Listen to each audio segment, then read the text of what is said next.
Good afternoon, everyone. We'll be waiting for just one more minute, just for a few more folks to join us. We're just at 1:01. Thank you, Anne, for joining us today for our MPI BC chapter virtual session, Demystifying the World of Sustainability and Benchmarking. We will also be recording this for those that can't join us, and it will be added to our MPI YouTube channel. We have a great cross-section of experts in this field today. We want to encourage dialogue, so please use the chat feature, and we'll also open up for questions at the end of the discussion. We want to ensure you have a better understanding of words like sustainability and benchmarking, since it feels like every article you open or topic out there is related to sustainability. But how much do you really understand? Are you asking the right questions of your venues and facilities? As a supplier, how do you better educate yourself on the topic and relay the information to your clients? Can you confidently incorporate practices into your event, or at least know how to find the right resources? We hope to answer all of these questions for you today. Good afternoon, my name is Terry Russell, and I am your MPI BC chapter president. I would like to thank all of our valued sponsors and partners who help us in hosting events. Tourism Burnaby, Helijet, BBW, Foster Walker Gifts of Distinction, Harlow Agency, ePly, MyBadges.com, and Vision Event Photography. Now, on to today's topic, demystify the world of sustainability and benchmarking. I have the pleasure of introducing you to three professionals in the field. We have Jody Brondis, HMCC, CMP Fellow, CMM, Associate Director, Sales and Leadership Meetings for Gilead Science. Jody has over 28 years of experience in the hospitality industry as both a planner and a supplier. She has over 18 years of experience in the pharmaceutical space, including Genentech, Novartis, and Chiron Corporation. She is the past president of MPI Northern California chapter and currently a corporate advisor and education co-chair for the Society for Sustainable Events. She has earned her Sustainable Event Professional Certificate from EIC in 2022 and awarded Sustainability Champion from PCMA Northern California chapter in 2021 and recent winner of the Sustainability Award at the Pharma Forum. All the way from the Bay, our green queen from sunny San Francisco. Welcome, Jody. Next, we have Alexis Kierlich, co-founder and partner for the Connect 7 Group, an innovative firm using tourism and events to create positive global change. Alexis oversees a portfolio of unique sustainability projects that build foundation for our events, destinations, and visitors, including event strategies, destination assessment, and strategies, training and education, sustainable promotion, and social impact creation. Connect 7 is also the North American provider for the global destination sustainability movement and works with the likes of United Nations, Destination Canada, the International Chamber of Commerce, the Tourism Industry Association of Canada, Destination BC, and Travel Alberta, just to name a few. Alexis was awarded Connect Meetings 40 Under 40 and chosen as one of BizBash's 250 top Canadian event professionals for strategy and leadership. Say hello to my neighbor, Alexis. Melissa Radu, Director of Social Environmental Sustainability from Explore Edmonton. Melissa oversees the organization's approach to environment and social responsibility with the goal to minimize the company's environmental impact, but maximize positive social impact. Melissa and Explore Edmonton accomplish this by focusing on the balance of business obligations with the goal of respecting and supporting and improving the local and global environments. Melissa works closely with teams to set benchmarks for year-over-year improvement and works to empower other event professionals to collaborate and drive positive change for all future generations. Melissa also holds a master's in sustainable regional development and a diploma in greenhouse gas measurement, reporting, and verification. Welcome, Melissa, and let's go Oilers. Well, I'm very impressed with these three ladies and their experience, and I'm certain they'll be able to answer some of your burning questions. But first, we're going to kick off three short poll questions just to gauge where we are with the audience. Please launch the poll, Kaja. So if you just go onto your screen, you can connect with some of these questions. Benchmarking procedures. Does your organization currently have benchmarking tools in place to track progress towards sustainability related goals, targets? Answer yes or no.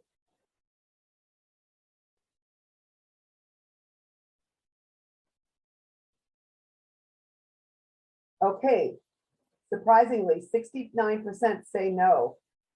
That's quite a big difference. So that's something that we'll be talking a little bit more about just so people understand that. On to our next question.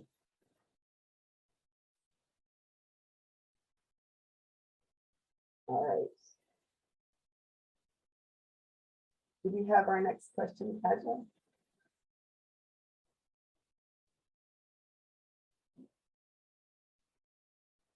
We're waiting on our next one. Oh, importance of benchmarking. Here we go. Why is benchmarking important? Does it serve as an objective, as a measuring stick? Can help to identify areas that need improvement? Facilitates the development of best practices? Or all of the above? What do you think?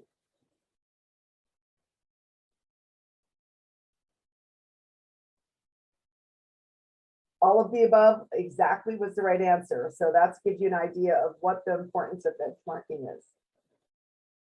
And on to our last question.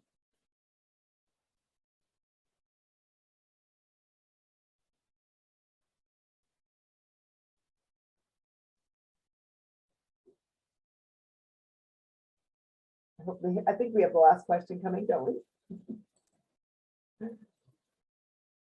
One moment.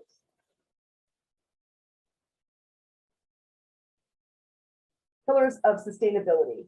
Which of the following is not one of the main three pillars of sustainability? Economic viability, environmental protection, corporate prosperity, or social equity?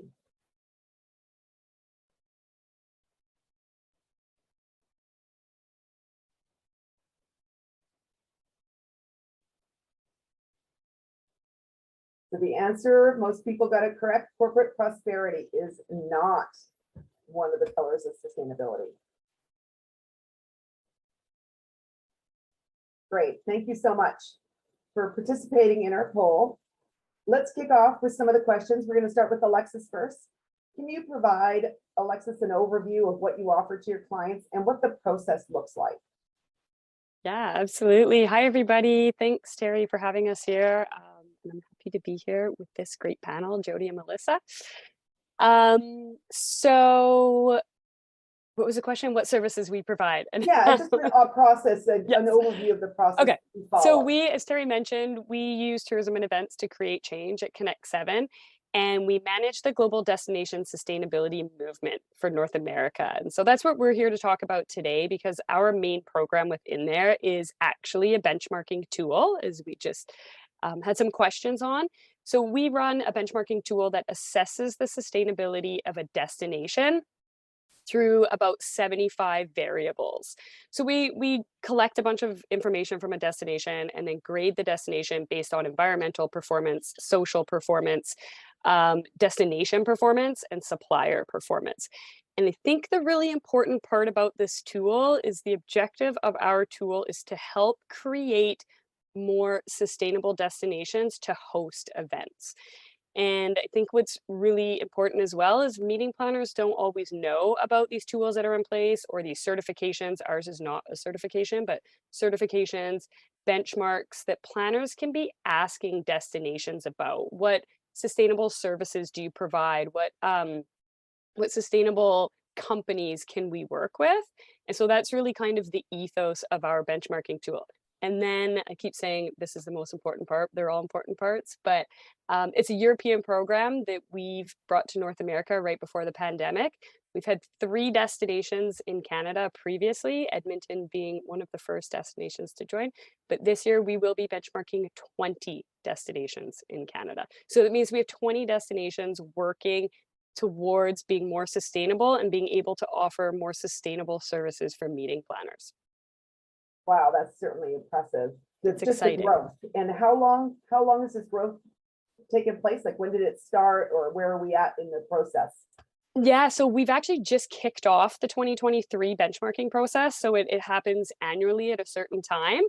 And so we've had 3 destinations for a couple of years, but this year we've just had the 20 destinations start inputting their data, and then we'll start assessing it in about June and July. We'll have results and awards come out in October, November. But this year's growth was Business Events Canada actually contributed to a large portion of being able to get so many Canadian destinations on board this year. So that growth of 17 destinations happened in about 2 months. Wow. How long does the process take? For a destination, we give 2 months to input the data. But essentially what happens is the destination needs to work with city officials, with the municipalities, with the suppliers, with meeting planners, with the convention centers to collect a bunch of different information on sustainable procedures. And when I say sustainable, I use those pillars that you were talking about, Terry, and I think we'll talk about this later, but about environmental sustainability, economic sustainability, and social sustainability as well. So it takes about 2 months to input all the data, but I think what's really interesting is how many stakeholders the destination needs to work with, needs to make aware of this program, and needs to network with and bring a foundation together to get the information. And then it happens annually. So then this foundation is in place to see where you're at, where you can improve, and how the whole community, the whole destination can work together to improve each year. What's an example? I know you gave some examples of what you benchmark, but how does that work, and what tools do you need to make it work? How long do I get for this question? I'll focus in on a couple. So some of the things that we measure from the destination perspective is, are there what sustainable programs do restaurants have in place for when you think about local food and food waste? We ask questions like, are PCOs and DMCs certified have sustainability certification? Do they have sustainable policies and procurement policies in place, again, to the whole network? What convention centers are certified are some of the questions we ask. Does the destination provide sustainable training to internally, but also externally? So hopefully from that, we'll see more training available to us as the supplier network and as meeting planners from destinations. So those are just a few examples. How many hotels are certified and how many suppliers are working together in sustainability offerings as well are some of the things that get assessed. Sounds like a lot of factors that go into There's whole 75 process. altogether. Sorry, how many? 75. Wow. Yes. That's great information. And what exactly is the Global Destination Sustainability Index? So that is the actual index. So it's the measurement piece, but then what we do from there is we index all destinations that are part of this. So this year we'll have about 100 destinations globally. And we provide, a destination can go in and actually see how they rank against any other destination. We provide performance improvement reports, so strengths, weaknesses, opportunities, and recommendations for future years. So the whole purpose of this is that a destination and its entire supply chain, the event supply chain, is improving year over year. What was one of the questions? Like, it's an improvement tool, but also a place to know where you are, where you sit, and a training and education tool as well. That's super exciting. Thank you so much. I know we'll get back to you with some other questions, but that's a great overview. And hopefully if anyone has more detailed questions they want to ask, Alexis, please put it in the chat, but we will also, again, open it up for questions afterwards. But thank you. I'm just super impressed to see how much growth has happened in the space. It's very exciting. It's exciting for Canada. Yeah. It's exciting globally for sure. Jody, I know that you've carved out a name for yourself, not just at Gilead, but at your former employer, Genentech, as someone that is a sustainable guru. How did you start this? What steps did you follow to become the knowledge source for your teams? I think it really just started with having passion around sustainability and hearing about the garbage pile in the ocean and that only 1 in 5 bottles are recycled, like the whole myth about recycling really ignited my passion to say, well, what can I do as a human? And then what change can I evoke at my company? So I do have a history of asking forgiveness, not permission. So that's probably how it all started. I think just in this industry, I mean, as an MPI member and former president, you know that you can get a lot out of your educational programs such as this. So anything that's has a sustainability topic, I would absorb that. As you mentioned in my bio, during COVID, a lot of people did their digital event specialist certificate. I did this sustainable event professional certificate, which was fabulous. I learned so much, and really it boils down, a lot of it boils down to, I like what Alexis said, there's not one most important thing, but also the most important thing is about communication and just asking the questions of your vendors, your partners, your colleagues, and communicating it out to your attendees, or if you're a vendor, communicating it out to your the planners. It's really, a lot of it is all about communication. So those are some of the resources. And also, like you mentioned, I'm on the board for the Society for Sustainable Events, which used to be a Northern California chapter thing, but it is now, I'd like to say we're global. Most of our events are virtual. Many of them are free. I highly recommend people go to our website. I can drop it in there. We also have recordings of all of our previous sessions. We did a whole program last year on the pathways of circularity. So it's really when you make a decision, what's the full circle of that decision? Where was your food grown? Where is it going after? The whole process. So I'm just really, I guess, interested in that. And like I said, I ask forgiveness rather than permission. So I don't know, how much more do you, it's like Alexis, how much more time do I have? Oh, I mean, it's great. And I know that you've taken some, obviously you've got a little bit more knowledge on some of the certificates in education. And what we'll do is we'll collaborate with some of those websites and resources and send it out to everyone, because I do think it's an overwhelming topic and overwhelming to figure out. There's all these different things that are coming at you, and it's confusing over what's better. I think we talked about this earlier. It's a combination of how much money do you have and how much time do you have. You want something just to educate you to have a better conversation with your colleagues, your peers, your clients. You might not want to get a full doctorate yet, but take it step by step. And it keeps changing. I think we all talked about this before the call. Just it keeps changing. So just trying to keep on top of it is going to be a challenge for anybody right now. Yeah, and I would love to know, how can venues best support you in your planner role?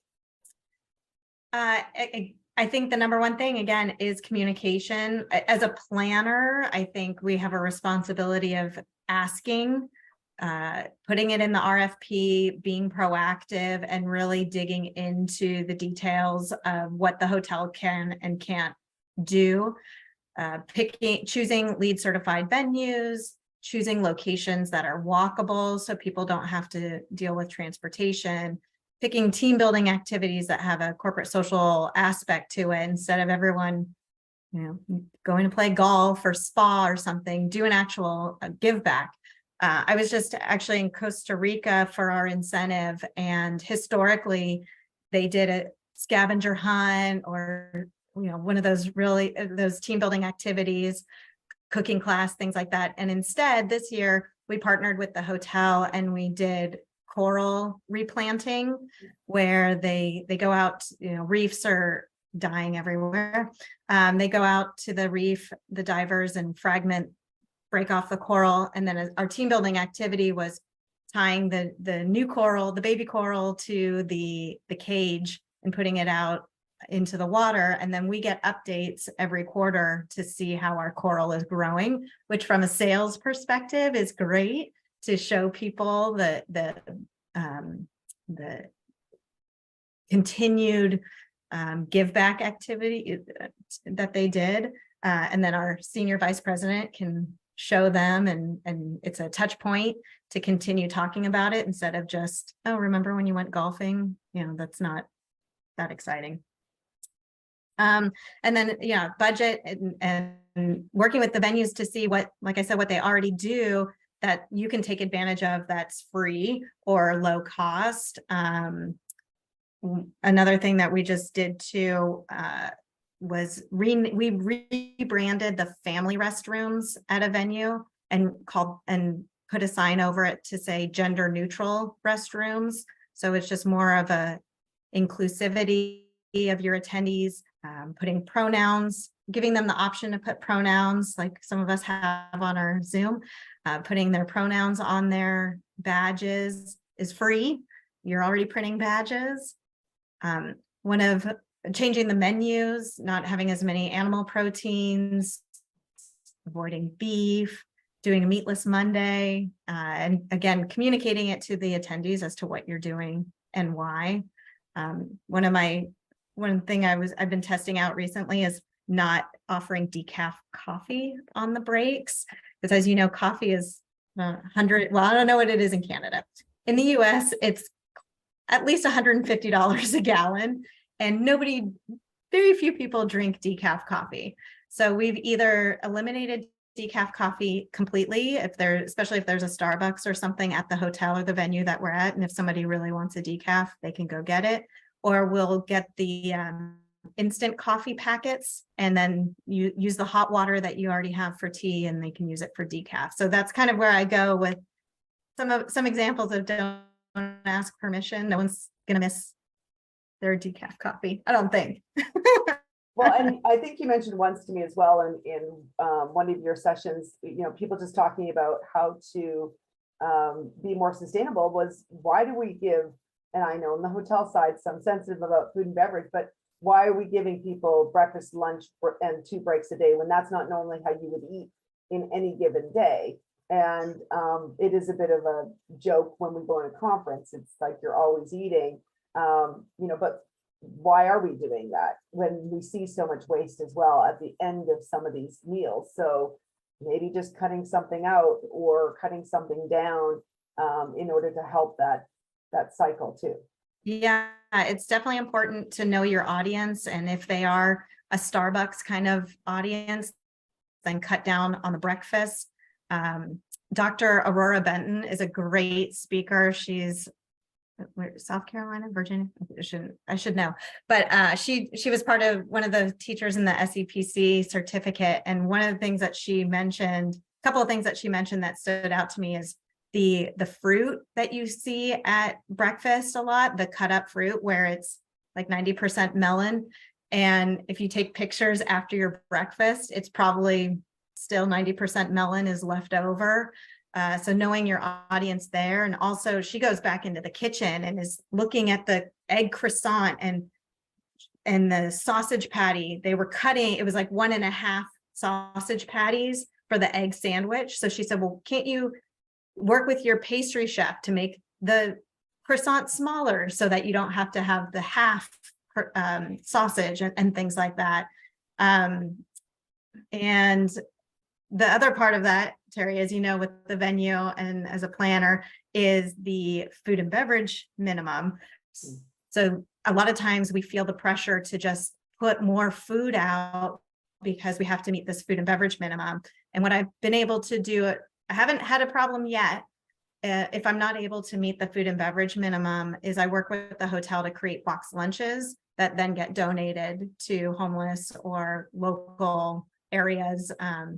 We had to buy like $20,000 worth of bottled water. It was glass bottles, but bottled water, and we donated it to a school that had some playground activities going on. So that's one way to get around the food and beverage minimum, is to donate the excess rather than just putting it on the buffet and having to dump it later. I like that idea. That's brilliant. I don't know, we had a graphic that you showed us Oh, earlier. yeah. I thought it was a great one. I don't know if you want to quickly share it. It's a great visual that Jody had from a venue. When we talk about it, sometimes if you're visual learners, is sort of, these are venues that are putting this together so that they can highlight in their proposals and RFPs of what they bring to the table to answer that question about sustainability. So just to give you a quick idea, I think that was a really nice. Yeah, this is a mix of both. So something like the LEED Gold building and the LED lighting, that had nothing to do with me, but I get to take credit for it. I got to maybe pick that venue. But then talking to the venue about what kind of to-go materials, is it compostable depending on the city or recyclable? We did on-site badge printing so that when people somehow spell their names wrong when they register, we don't have to reprint the badges. We had a lot of digital signage, a mobile app, the wellness activities. We had yoga and spinning and a fun run. We, again, another ask forgiveness, which I didn't have to ask forgiveness, but in the registration, I put a question, are you willing to commit to Gilead sustainability practices and bring your own water bottle to this meeting? And 91% of respondents out of 1,800 said yes. And then we partnered with Fill It Forward. We had a challenge with each of the business units to scan every time they refilled their water bottle. We made a donation. We had a Go Green checklist before they left on things that they could do, pack, considerations for travel before they got there.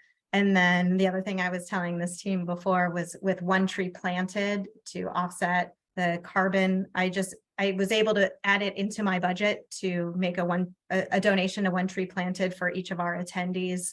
But again, it's like you save money on the decaf coffee, so then you can spend money in other places. That's great. Thank you very much for sharing that. That's awesome. Sure. I know we'll have more questions for you as well. Just going on to Melissa, representing Explore Edmonton. Representing a destination in this space is a testament to the leadership. Why did your destination feel it was important to be one of the first? Yeah, well, thank you so much for having me here today. And alongside these truly brilliant women, I'm very thankful to be here to talk about this important topic.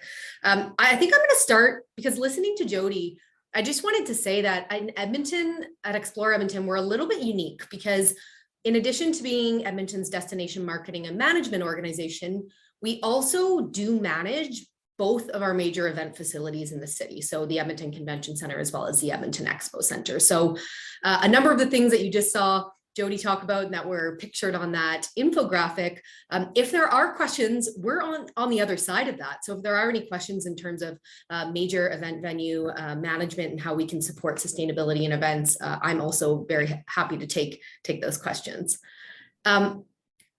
So being named as a leader in destination sustainable management is really humbling, but I think a lot of DMOs are starting to think this way. You know, we are living in a time where we're experiencing a lot of social unrest, both in Edmonton and Canada and truly around the globe. And then on top of that, we have, you know, these stories on the media of really iconic landmarks and natural assets that are in very poor environmental condition or are being closed to tourism altogether. So DMOs are really catching sight of this and taking note. I think the reason why some destinations emerge as leaders over others is how successful we are in advocating for investment and capacity building to actually deliver on sustainability initiatives. And I'll tell you about how we've kind of approached that. For so long, we've been used to measuring a DMO's success on their ability to deliver on environmental impacts. But when we focus only on the economics, right, only on how do we put heads in beds, we start to sort of devalue or deprioritize the co-benefits of tourism. You know, those could be the social and societal values, the educational value, the cultural value, even the spiritual or intellectual value of tourism and events. So in 2020, Explore Edmonton, we radically changed how we actually were even going to talk about our performance and how we communicate our value. And you might have heard that 4VI has done something very similar. The former Vancouver Island Tourism has taken a very similar approach. So now we have KPIs that are about climate mitigation, that are about community benefit. And that kind of makes sense, right? Because in addition to pleasing our clients and our industry partners, we also want to make sure that our city council and our residents understand how tourism and events lend to the overall benefit of our city. So for us, it's really been, the motivation has really been about changing that narrative. Well, leads into my question to you as well about how have you seen the response from the community towards this? Because as you said, sometimes people think that you're always about outbound and not about the community as it stands. So have you seen a big difference in the community and how they engage with you? Yeah, we've learned a lot along the way here, that's for sure. I always say in sustainability, there's kind of three types of people, right? There's the tell me's, the show me's, and the convince me's. And we're really focused on the tell me and the show me's. And what I will say is, since I've been working for Explore Edmonton, I started back in 2019, we've seen the number of tell me and show me how to do this people go up and up and up. I would say at our event facilities, if we don't even start the conversation about sustainability, about 25% of our events are already saying, we have sustainability initiatives, we're trying to do A, B, C. And I know 25% is only a quarter, but when we do engage and we start the conversation, that number goes up, up, and up. And we have a goal to make sustainability part of every planning conversation in our city and in our venues. The other thing that I will say that we've learned along the way is that there's a wide range of understanding of what we mean when we talk about sustainability in events. And you touched on this in the very beginning. The word sustainability right now is used all over the place and in sometimes loosely related context. So what we've learned is that while some people are very comfortable with concepts of event sustainability, there's other people on the other side of the range that are feeling like this is still very daunting and they're really not sure where to start. So when we design our sustainability products and services, like our responsible events program, our carbon neutral program, we have a zero waste track for events that come to our facilities. We really try to take a consultative approach. That way we can meet our planners where they are in their own journey. And I'll say another thing that maybe makes us unique is in Edmonton, we have a dedicated team for sustainability. So this is not a side of the desk thing that we're doing. We have a team of 3 people and all they do is focus on destination sustainability and working hand in hand with our clients on whatever their goals may be environmentally or socially. That's impressive. And can you notice the difference between a destination, or have you heard people that kind of notice the destination that has not gone through the process? Well, this is, let's address the elephant in the room, maybe, where there's people who probably got on this call and said, Edmonton, that's weird. Why are they talking about sustainability, right? They're smack dab in the middle of Alberta. And I know we, have really been branded as kind of oil and gas country or,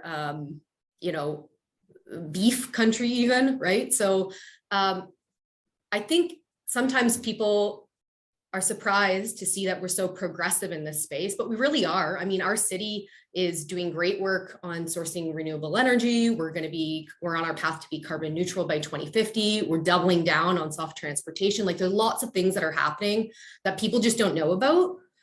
What I'll say about my experience with sustainability is when people choose to come to Edmonton, it's very rare that sustainability is a top thing on their list. It's not the top reason why they're choosing to host their event in our city.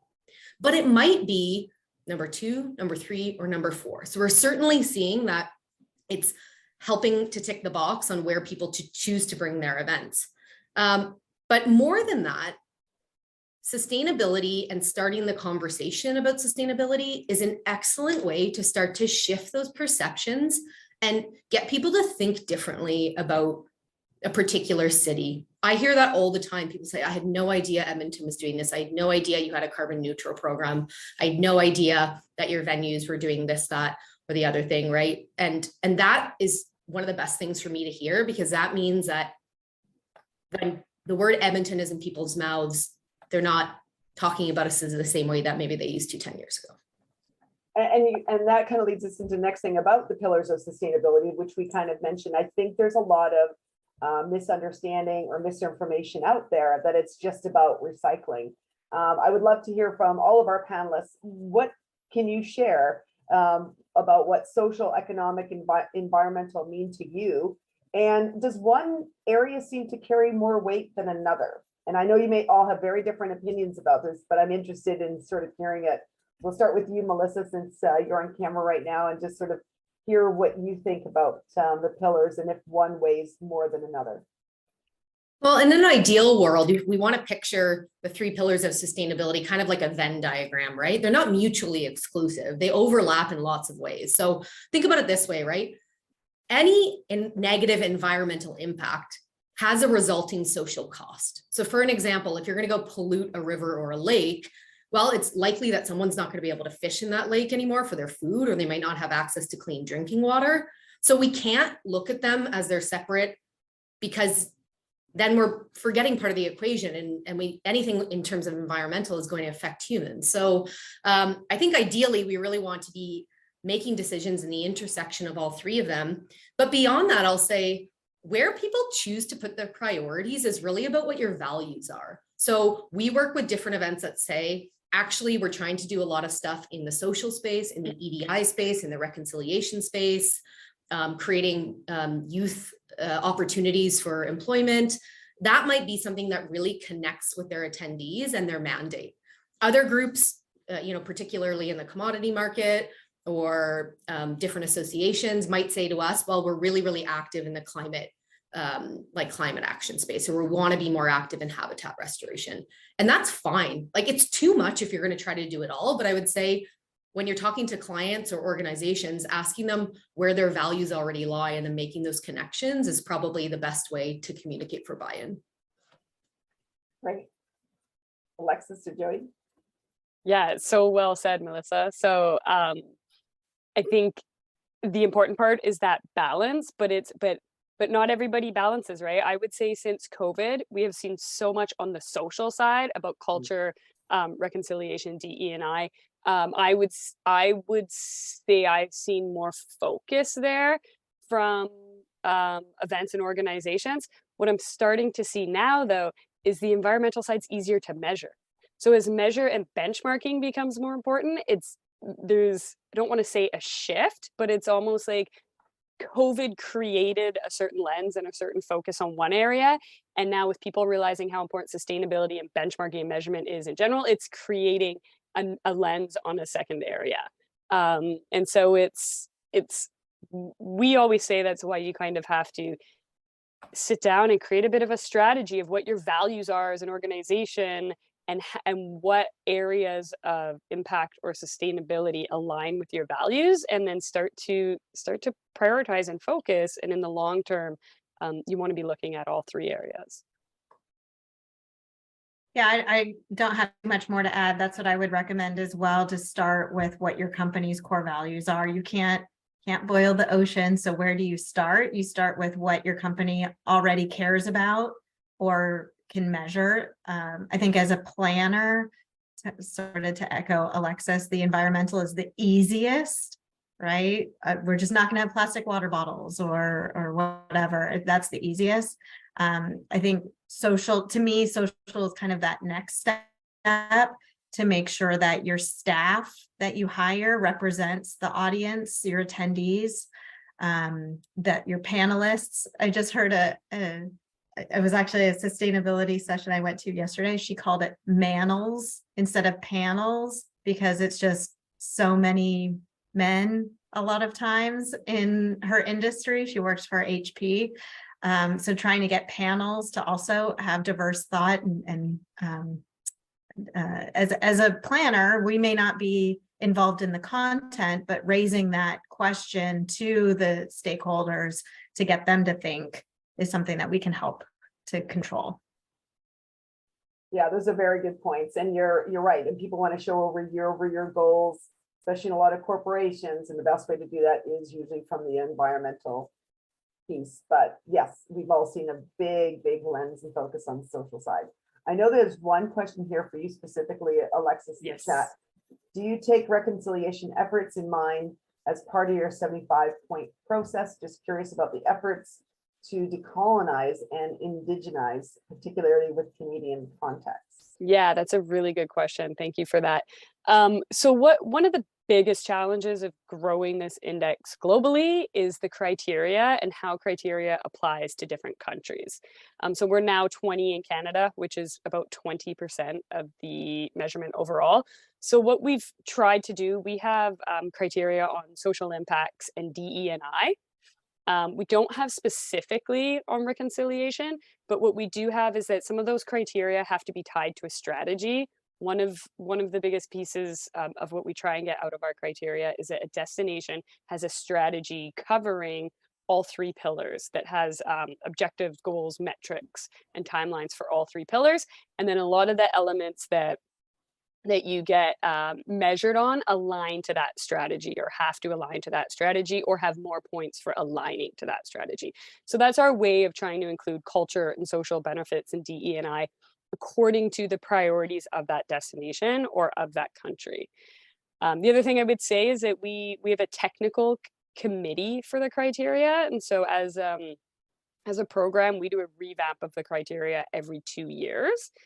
And after this year, and throughout COVID, so we did one 2 years ago, and adding more social DE&I and community benchmarks was a huge part of that, and that will continue to increase as well. Great. I hope that answers your question, Nazmi, but if not, please put something in the chat. Quick question, where do you see sustainability moving forward, or what should we focus on next?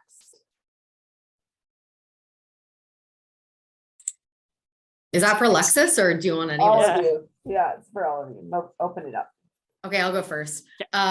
We talked about measurements and what is, what should we be measuring and what can we measure, and where I'm seeing a lot more focus on event measurements is in the waste side. So this year we did 4 waste audits for events, because you can't know how to deal with the waste problem until you know what's going into your event waste. So I think on the data side, there's so much value in understanding your event waste and then making, and then determining a plan that you can take into next year or into the next 5 years. So happy to share more about that if anyone has questions. So I think that leads into where I think things are going next, which is really into the circularity conversation. How are we getting better at creating circular systems for materials that we're using in the events industry? And that's complex because how things can, Jody said something, she said, depending on the city, recyclable or compostable. And that's a big question because people assume if something's recyclable in California, it's recyclable in Edmonton, and that's absolutely not the case. So venues and destinations ought to be able to give you a really clear guide on what can actually be composted, diverted, reused in their destination. So that's what I'm excited about.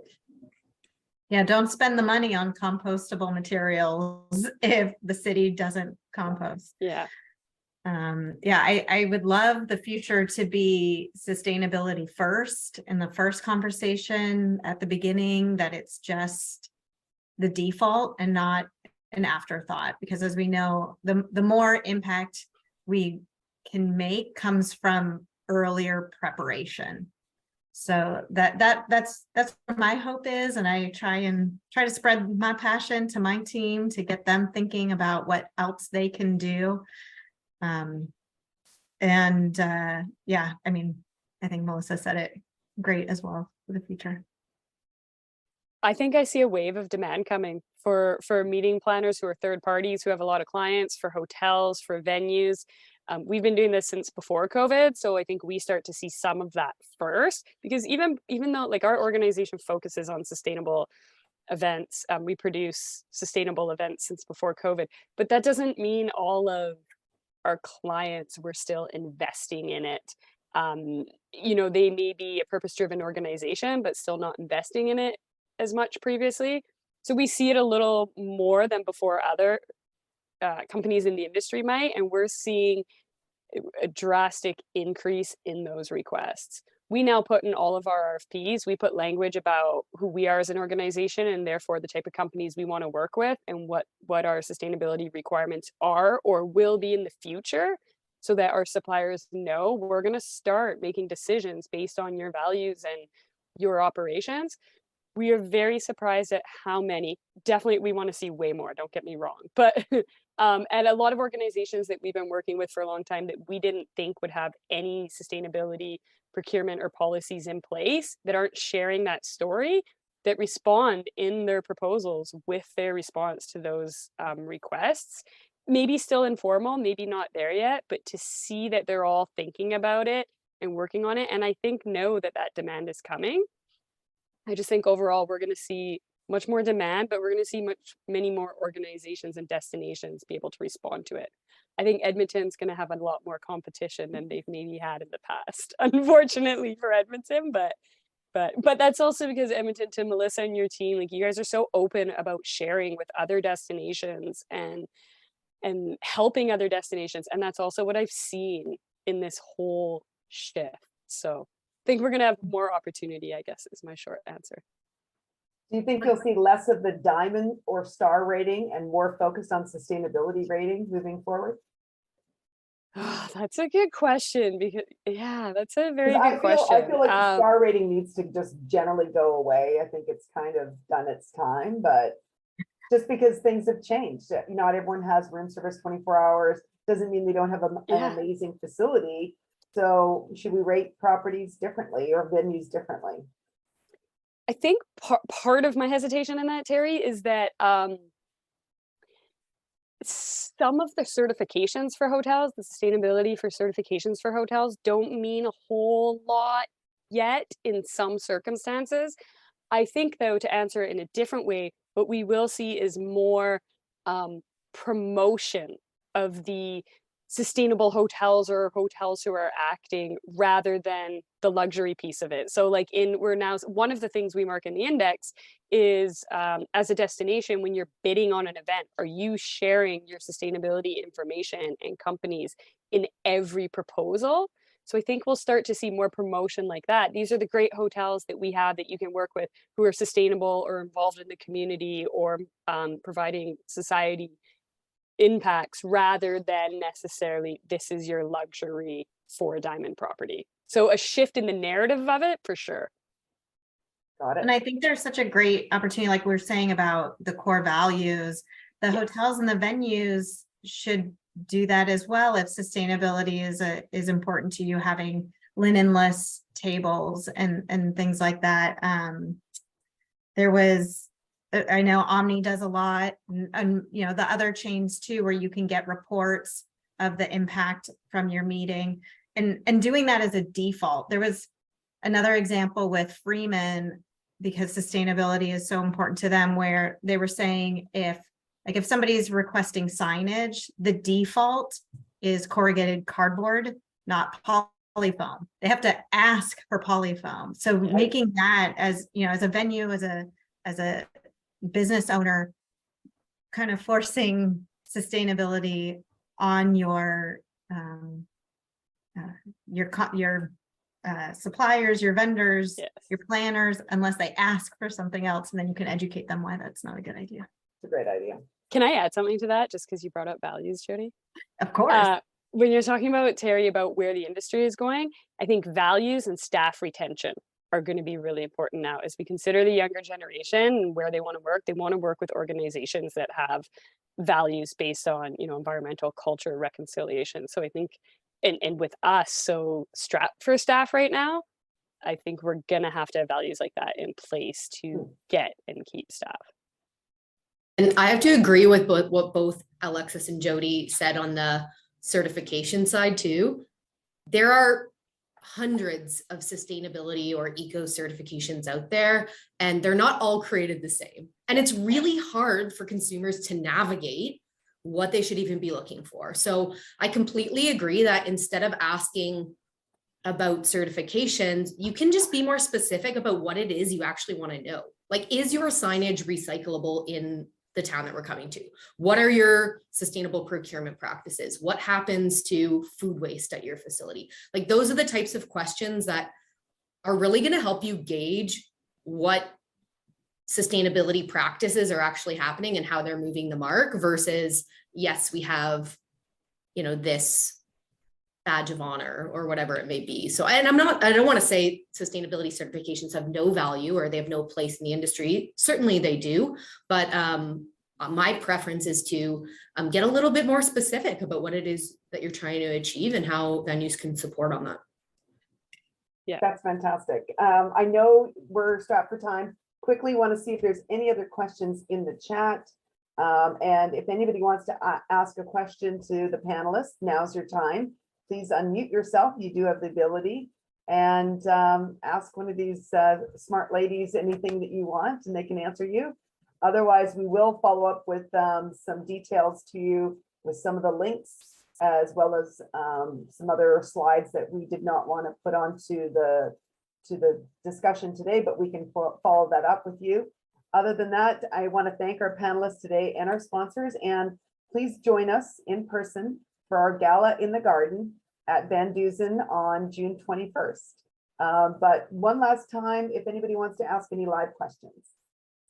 Hey, Terry, it's David Raderman. How are you? Good, how are you? It's good to see you. Thank you. I have a question. Is it sort of prevalent in the industry across the board that people are interchanging the terms sustainability and social responsibility? And how is that being addressed in the industry? go ahead, Melissa. I can see you. Oh, I thought you were going to take that one, Oh, I Alexis. will. Yeah, I will.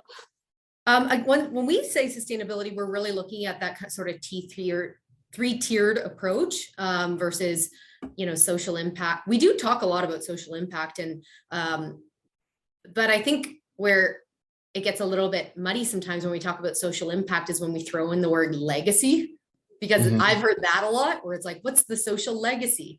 And that's an area where we have been digging into a lot. We're working on an event legacy impact pilot project right now. And for us, the social legacy is really that much more longer term societal or status change versus what are the outcomes.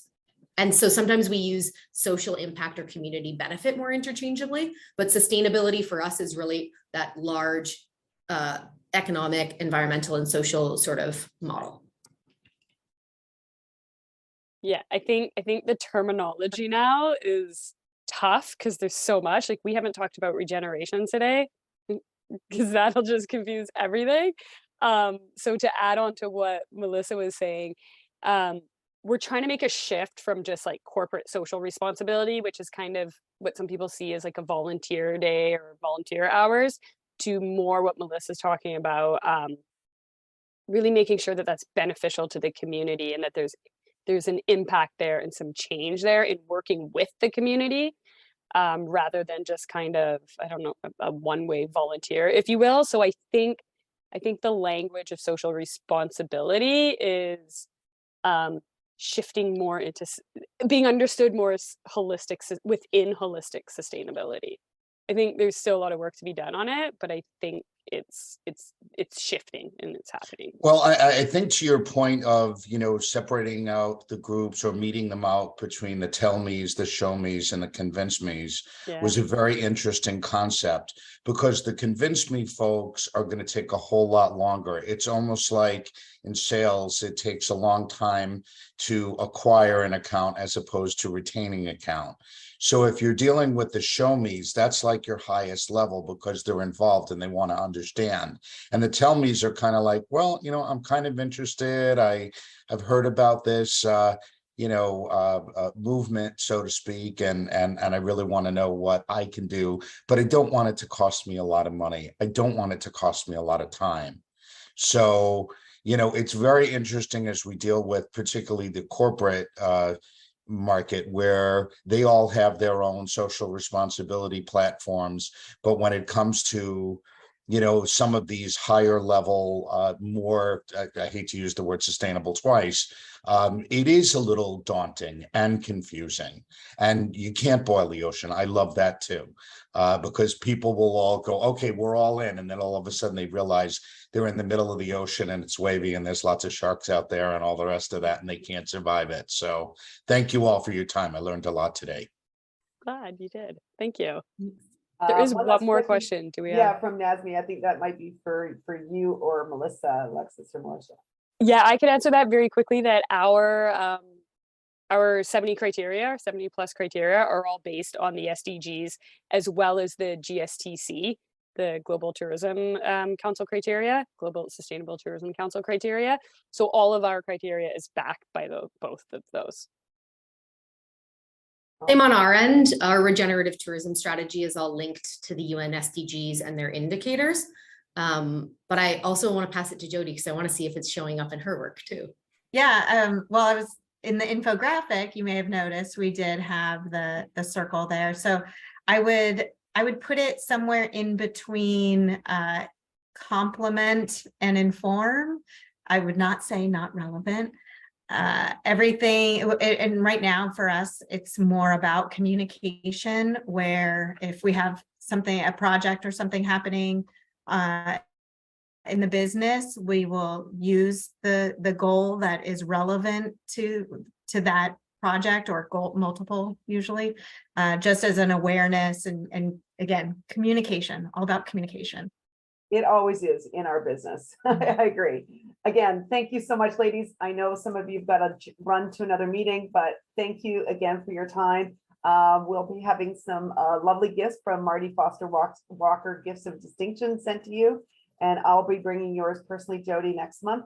So I look forward to seeing you soon and talking to you, and thank you again for joining us today. Have a lovely afternoon. Thanks, Terry, for having us. Thank Thanks, you. everyone. Thanks, Melissa and Jody. It's fun.